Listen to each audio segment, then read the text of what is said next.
कितनी एकादशी है? जम के बोलो। 26। जो भगवान विष्णु के पास जाकर निवेदन करी थी वो निर्जला थी, निर्जला। इसलिए सारी एकादशियों में निर्जला एकादशी की महत्वता शास्त्र प्रमाण करता है महाराज। पर हिंदू धर्म के 3 व्रत ऐसे बता दिए जिन व्रतों का पुण्य समाप्त नहीं हुआ। हिंदू धर्म के 3 व्रत ऐसे हो गए जिनका पुण्य समाप्त नहीं हुआ महाराज। क्यों? जिनका पुण्य प्रबलता में बढ़ता गया। पहले नंबर पर एकादशी, दूसरे नंबर पर प्रदोष और तीसरे नंबर पर शिवरात्रि। एकादशी आकर खड़ी हुई।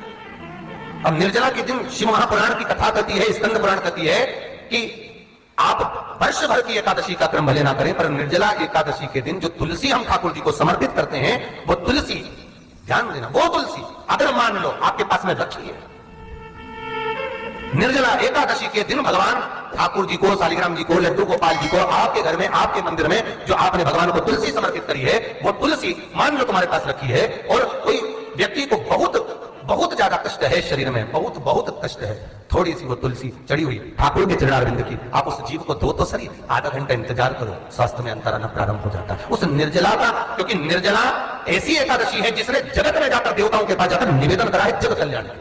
जितनी माताएं एकादशी का व्रत करती, बहुत ध्यान से सुनना आज की कथा को, शायद जिंदगी में मिली ना मिली, पर यह कथा का रिश्ता तो बहुत ध्यान से सुनना।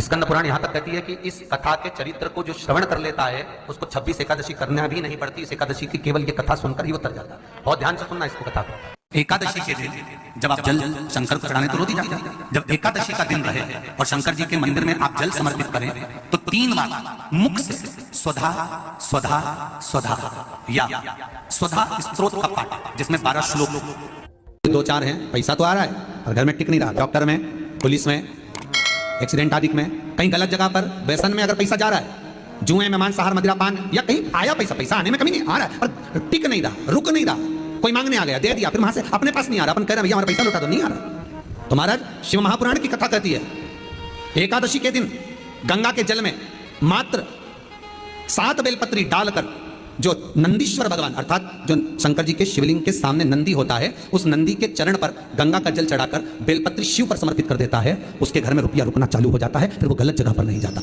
गलत स्थान पर वो धन जाएगा ही नहीं। तूने मांग, तुझे क्या चाहिए? एकादशी ने भगवान विष्णु से कहा, नाथ प्रभु वर दे दो, मृत्यु लोक में जो मनुष्य मेरा व्रत करेगा, चाहे जलचर, थलचर, वायुचर या सांसारिक मनुष्य, मेरा अगर एकादशी का व्रत करेगा प्रभु, उसके यहां धन धान्य वैभव सुख संपदा बढ़ेगी और उस जीवात्मा को नरक नहीं भोगना पड़ेगा, सीधे वैकुंठ का उसको वास मिलेगा।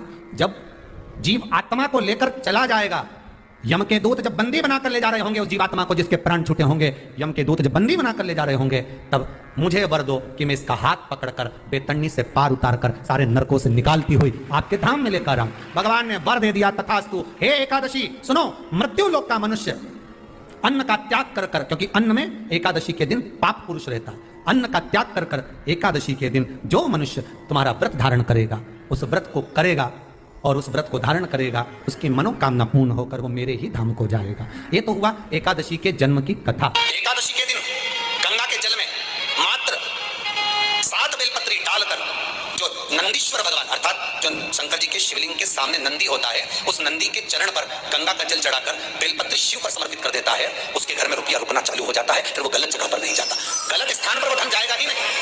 बेटा अगर व्यसन में पड़ा हुआ है, मदिरा पान में पड़ा हुआ है, मांसाहार में, जुए आदि में जा रहा है, तुम्हें लग रहा है कि मेरा बेटा गलत मार्ग पर जा रहा है, ये मित्र दोस्ती गलत हो रही है, वो सही जगह पर आ जाए, करना है एकादशी।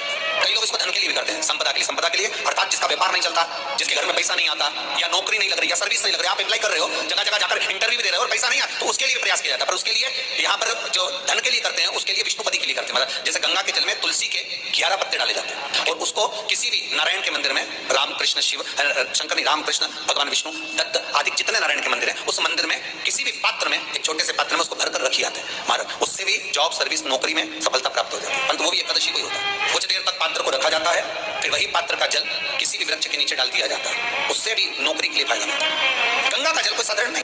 दशमी, एकादशी और द्वादशी, इन 3 तिथियों पर एक रोटी में थोड़ा सा मीठा रखकर सोमक पितृ का नाम लेकर यदि गाय को खिला दिया जाता है, तो अगर कोई पूर्वज प्रेत योनि में भी पड़ा हुआ होता है, अटक रहा होता है, है, जिसको पिंड नहीं मिला, जो अचानक मर गया होता है, अधोगति में चले गया होता है, उस जीव की मुक्ति दशमी, एकादशी और द्वादशी 3 दिन सोमक पितृ का नाम लेकर रोटी में, पूरी में मीठा रख कर गाय को खिलाया जाता है। ये 3 दिन तक तो वो पितृ कभी भटकते नहीं है, उनको मुक्ति प्राप्त हो जाती है, मोक्ष में। नहीं, एकादशी है कौन? क्यों इसकी इतनी प्रधानता है? क्यों इसकी पुण्यता है? ऐसा क्या है एकादशी में जो इसकी पुण्यता मानी जाए? कौन है ये जो भगवान नारायण तक एकादशी का व्रत करते हैं? सुभद्रा जी को भगवान जगन्नाथ ने, जगदीश ने एकादशी का व्रत कराया था। बद्रीनारायण भगवान को माता लक्ष्मी ने एकादशी का व्रत कराया था। क्यों? चंद्रायण एकादशी व्रत की माता। एकादशी है कौन? तो कहा जिसको व्रत करने पर भगवान नारायण भी जिसका व्रत करते हो, भगवान माता लक्ष्मी जिसका व्रत करती हो, वो एकादशी है कौन? तो शास्त्र वर्णन करता है महाराज, स्कंद पुराण का सुंदर चातुर्मास खंड के अंतर्गत वर्णन आया है महाराज। एक बार भगवान विष्णु आनंद में विराजमान थे, पद्मावती और माता लक्ष्मी दोनों उनके पास में विराजी हुई थी। भगवान लक्ष्मी और पद्मावती दोनों बेटी, एक सिर के पास, एक चरण के पास। कुछ समय बाद वहीं पर ब्रह्मदेव का आगमन हुआ और ब्रह्मा जी आगमन पाकर भगवान नारायण पद्मावती से लगकर उठे और उठकर लक्ष्मी की ओर झुके। झुकने पर इन तीनों के समागम से भगवान नारायण के हृदय चित्त से एक कन्या प्रकट हो गई। उस कन्या का नाम एका था। क्या नाम था? एका। अब 10 उसके गुण इतने प्रबल थे, वो 10 गुण उसके बड़े प्रबल थे कि वो एका जिसको निहारती थी उसको संपदावान बना देती थी, जिसको देख लेती थी उसके जीवन में वो आनंद की अनुभूतियां करा देती थी। एका जिस मार्ग से जाती थी उस मार्ग के द्वार खोल देती थी। एका का पुण्य इतना पुण्य प्रखर। पद्मावती और लक्ष्मी ने कहा महाराज ये बेटी आपके द्वारा निर्मित हुई है, इसका कन्यादान करना चाहिए। हमारे यहाँ हिंदू धर्म में रीति है, जिस दिन कन्यादान करा जाता है उस दिन व्रत रखा जाता है। अब आजकल लगते हैं कि मालूम नहीं, और कन्यादान करते समय व्रत रखा जाता है। व्रत रखना, एका का कन्यादान करना है। भगवान बोले कन्यादान करें, किसको दें? एका किसको दी जाए? एका प्रदान किसको करी जाए? पुण्यता किसको दी जाए? भगवान नारायण ने उसी समय लक्ष्मी और पद्मा से पूछा, तुम एकादशी के दिन जब आप जल शंकर को चढ़ाने तो रोटी जाती है, जब एकादशी का दिन रहे और शंकर जी के मंदिर में आप जल समर्पित करें तो 3 बार मुख से स्वधा स्वधा स्वधा या स्वधा स्तोत्र का पाठ, जिसमें 12 श्लोक। 2-4 हैं, पैसा तो आ रहा है और घर में टिक नहीं रहा। डॉक्टर में, पुलिस में, एक्सीडेंट आदि में, कहीं गलत जगह पर, व्यसन में अगर पैसा जा रहा है, जुए में मांसाहार मदिरा पान, या कहीं आया पैसा आने में कमी नहीं आ रहा है पर टिक नहीं रहा, रुक नहीं रहा। कोई मांगने आ गया, दे दिया, फिर वहां से अपने पास नहीं आ रहा, अपन कह रहे भैया हमारा पैसा लौटा, तो नहीं आ रहा। तो महाराज शिव महापुराण की कथा कहती है एकादशी के दिन गंगा के जल में मात्र 7 बेलपत्री डालकर जो नंदीश्वर भगवान अर्थात जो शंकर जी के शिवलिंग के सामने नंदी होता है, उस नंदी के चरण पर गंगा का जल चढ़ाकर बेलपत्री शिव पर समर्पित कर देता है, उसके घर में रुपया रुकना चालू हो जाता है। फिर वो गलत जगह पर नहीं जाता, गलत स्थान पर वो धन जाएगा ही नहीं। तूने समझा, मांग तुझे क्या चाहिए?